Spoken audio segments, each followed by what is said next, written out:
বাংলাদেশ সেনাবাহিনীর সেনা সদর নির্বাচনী পর্ষদ 2025-এর আনুষ্ঠানিক উদ্বোধন করেছেন প্রধান উপদেষ্টা ডক্টর মোহাম্মদ ইউনূস। রোববার সকালে সেনা সদরে আয়োজিত এই অনুষ্ঠানে উপস্থিত ছিলেন সেনাপ্রধান জেনারেল ওয়াকারুজ্জামান সহ সামরিক ও বেসামরিক ঊর্ধ্বতন কর্মকর্তারা।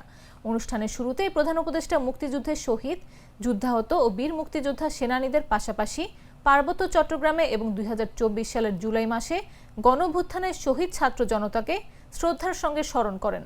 পরে তিনি নির্বাচনী পর্ষদের সদস্যদের উদ্দেশ্যে বলেন, রাজনৈতিক মতাদর্শ নয়, বরং পেশাগত সাফল্যের ভিত্তিতে অফিসারদের পদোন্নতি নিশ্চিত করতে হবে। এ সময় সেনাপ্রধান থেকে শুরু করে সকল সেনা সদস্যকে দেশের প্রয়োজনে আত্মত্যাগ ও দায়িত্ব পালনের জন্য আন্তরিক ধন্যবাদ জানান প্রধান উপদেষ্টা।